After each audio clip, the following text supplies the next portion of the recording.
Assalamualaikum warahmatullahi wabarakatuh. Kembali lagi di channel YouTube saya. Kali ini saya akan menjelaskan materi matematika kelas 8 semester 2. Bab yang pertama yaitu materi bab teorema Pythagoras. Mungkin ini materi baru buat kalian semuanya ya, yang kelas 8. Mari kita memulai pengenalan terkait dengan apa itu teorema Pythagoras. Kita simak videonya. Nah, baik. Sebelum saya jelaskan terkait dengan teorema Pythagoras, alangkah lebih baiknya kita mengenal seorang tokoh matematikawan. Beliau bernama Pythagoras. Lahirnya tahun 528 sebelum Masehi. Sudah sangat lama sekali ya. Nah, merupakan seorang matematikawan dan ahli filsafat yang lahir di Pulau Samos, yaitu di negara Yunani. Salah satu peninggalan Pythagoras yang paling terkenal adalah teorema Pythagoras, yang menyatakan bahwa kuadrat sisi miring suatu segitiga siku-siku sama dengan jumlah kuadrat sisi-sisi yang lainnya. Nah, kenapa dinamakan teorema Pythagoras? Karena yang menemukan teori ini yaitu seorang tokoh matematikawan yang bernama Pythagoras. Nah, seperti apa teorema Pythagoras? Mari kita bahas di video kali ini. Teorema Pythagoras menyatakan bahwa kuadrat sisi miring suatu segitiga siku-siku sama dengan jumlah kuadrat sisi-sisi yang lainnya. Sebelumnya akan kita buktikan teorema Pythagorasnya, tapi sebelum membuktikannya kita perlu mengenal kembali segitiga siku-siku. Mohon maaf yang atas sedikit kepotong ya. Tentunya kalian sudah mengenal segitiga siku-siku adalah segitiga yang salah satu besar sudutnya itu 90 derajat. Namanya segitiga siku-siku. Kemudian salah satu sisi pada segitiga siku-siku itu ada yang namanya sisi miring pada segitiga siku-siku, yaitu yang apa? Sisi yang di hadapan sudut 90 derajat atau yang merupakan sisi terpanjang. Ini saya tampilkan ada segitiga siku-siku ABC, PQR, dan KLM. Untuk segitiga ABC itu siku-siku di sudut yang mana? A, B, atau C? Ya, jelas sekali ya, di sudut A. Untuk sudut siku-siku bisa ditandai dengan tanda kotak seperti yang segitiga ABC dan PQR atau seperti yang segitiga KLM. Untuk segitiga PQR, siku-siku di sudut R, dan segitiga KLM, siku-siku di sudut L. Nah, sekarang sisi miringnya yang mana ya? Untuk segitiga ABC, sisi miring itu sisi di hadapan sudut 90 derajat. Untuk segitiga ABC, sisi miringnya yaitu sisi BC. Untuk segitiga PQR, sisi miringnya yang mana? PQ. Dan yang terakhir KLM, sisi miringnya yang KM, yaitu sisi yang di hadapan sudut 90 derajat atau yang sisi terpanjang. Nah, ini nanti ada kaitannya dengan teorema Pythagoras. Nah, marilah kita lanjut ke membuktikan teorema Pythagoras. Nah, sebenarnya ada banyak cara untuk membuktikan teorema Pythagoras. Kali ini saya akan menjelaskan satu saja bukti dari teorema Pythagoras.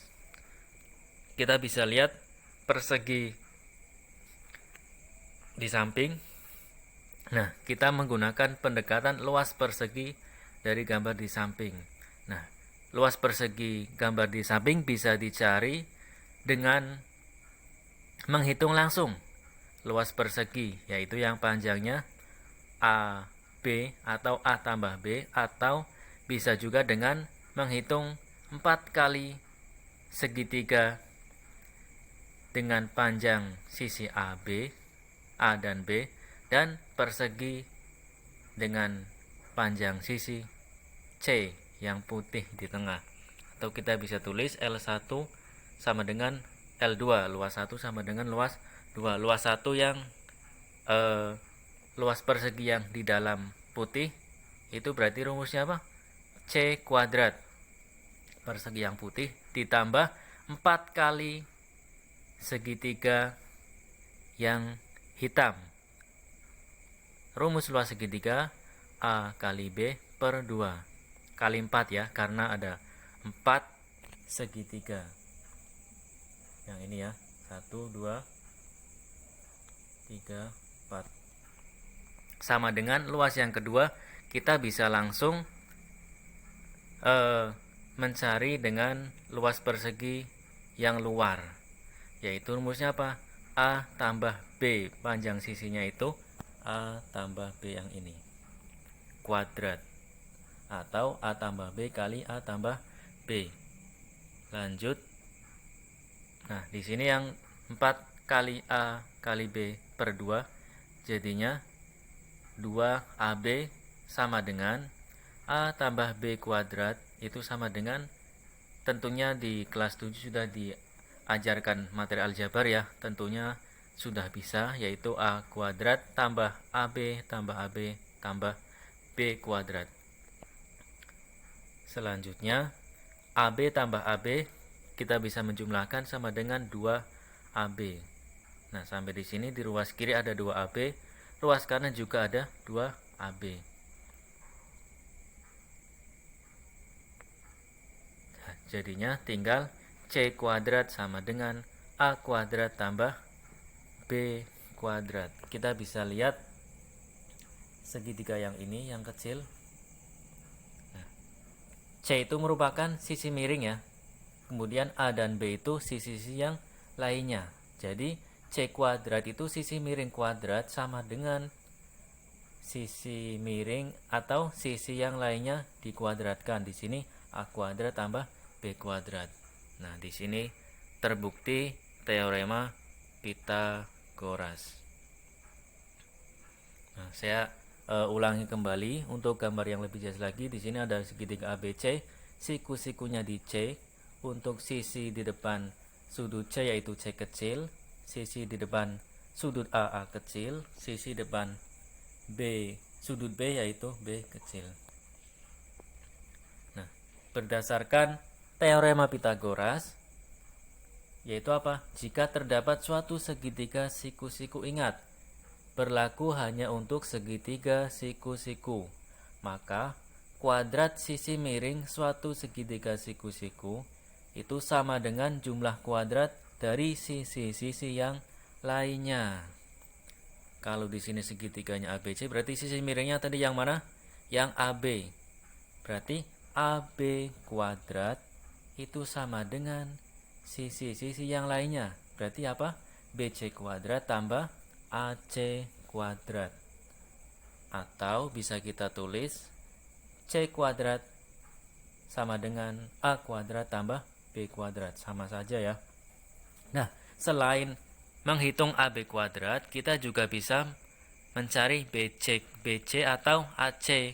Kalau kita mencari BC, berarti sama dengan tinggal pindah ruas yang AC-nya, sama dengan AB kuadrat dikurangi AC kuadrat, tandanya kurang.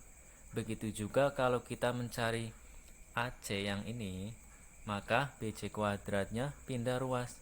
Jadi AB kuadrat kurangi BC kuadrat. Nah, di sini poin pentingnya. Kalau yang ditanya sisi miring, di sini AB ya, sisi miringnya yang ini. Kalau yang ditanya sisi miring, itu maka tandanya jumlah. jumlah kuadrat sisi-sisi yang lainnya. Kalau yang akan kalian cari bukan sisi miringnya, BC atau AC, maka sama dengan sisi miring kuadrat atau AB kuadrat dikurangi sisi yang lainnya. Pasti di sini AB kuadrat terlebih dahulu atau sisi miring terlebih dahulu karena merupakan sisi yang terpanjang. Kita langsung saja ke contoh soalnya seperti apa. Tentukan rumus Pitagoras dari segitiga di bawah. Nah, sekarang tadi ABC-nya letaknya beda, sekarang saya ubah. Di sini segitiganya siku-sikunya di A. Ayo coba, sisi miringnya yang mana? Yang sisi miringnya yang BC. Berarti kalau yang ditanyakan BC kuadrat sama dengan apa? Dari teorema Pitagoras yang tadi, kuadrat sisi yang lainnya berarti sama dengan AB kuadrat ditambah AC kuadrat. Bisa dipahami ya? Nah, kalau yang ditanyakan AB kuadrat berarti sama dengan apa? Ingat, AB bukan sisi miring, maka sama dengan sisi miring kuadrat dikurangi sisi yang lainnya. Berarti apa? Sisi miringnya BC, berarti BC kuadrat kurangi AC kuadrat. Begitu juga kalau yang ditanyakan AC, maka sama dengan BC kuadrat dikurangi AB kuadrat. Sampai di sini bisa dipahami. Nah, mungkin akan lebih jelasnya contoh satu lagi. Sekarang nah, segitiganya bukan ABC lagi tapi PQR, kemudian bentuknya saya balik ya. Tetap sudut siku-sikunya di sudut yang mana? Yang R, di situ tidak jelas. Kemudian berarti sisi miringnya yang mana?